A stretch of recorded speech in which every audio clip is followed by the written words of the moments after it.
प्राचीन काल में सत्यव्रत नाम के एक राजा राज करते थे। वह प्रतिदिन पूजा पाठ किया करते थे। उनके पास किसी भी चीज की कमी नहीं थी। वह धन दौलत से लेकर हर प्रकार की सुविधा से समृद्ध थे।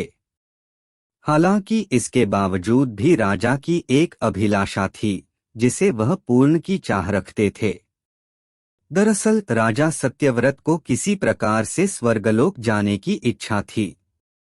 वह अपने जीवन में कम से कम एक बार स्वर्गलोक के सौंदर्य को देखना चाहते थे, लेकिन उन्हें इसका मार्ग नहीं पता था। इधर दूसरी तरफ ऋषि विश्वामित्र अपनी तपस्या के लिए घर से बाहर निकले। चलते चलते वह अपनी कुटिया से काफी आगे चले गए थे। काफी समय बीत गया लेकिन वह नहीं लौटे। इस कारण उनका परिवार भूख और प्यास से तड़प रहा था। राजा सत्यव्रत को जब यह पता चला तो उन्होंने ऋषि विश्वामित्र के परिवार के पालन पोषण की जिम्मेदारी ले ली। कुछ समय बाद जब मुनिवर लौटे तो वे अपने परिवार को कुशल देख काफी प्रसन्न हुए।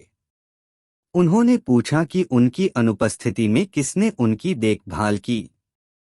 इस पर ऋषि के परिवार वालों ने बताया कि राजा ने उनके पालन पोषण की जिम्मेदारी उठाई थी। यह सुनकर ऋषि विश्वामित्र तुरंत राजमहल पहुंचे और राजा से मुलाकात की। वहां पहुंचकर उन्होंने सबसे पहले महाराज को धन्यवाद कहा। इस पर राजा ने ऋषि को अपनी इच्छा पूर्ण होने का आशीर्वाद मांगा।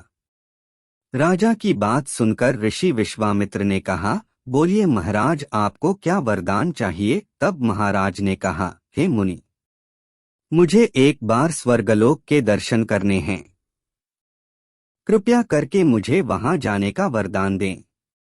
राजा की प्रार्थना सुनकर ऋषि विश्वामित्र ने एक ऐसा रास्ता बनाया जो स्वर्गलोक की ओर जाता था। यह देख राजा सत्यव्रत बहुत खुश हुए।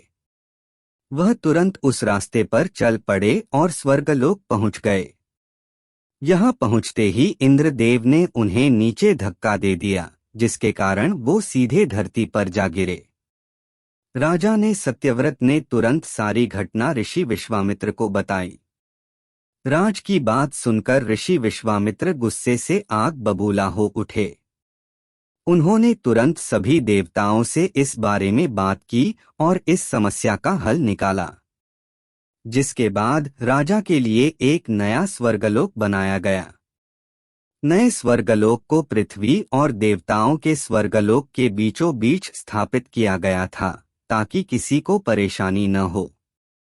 नए स्वर्गलोक से राजा सत्यव्रत तो बहुत खुश हुए, लेकिन विश्वामित्र को एक चिंता लगातार सता रही थी। उन्हें डर था कि नया स्वर्गलोक कहीं जोरदार हवा के कारण गिर न पड़े। अगर ऐसा होगा तो राजा सत्यव्रत दोबारा से धरती पर जा गिरेंगे।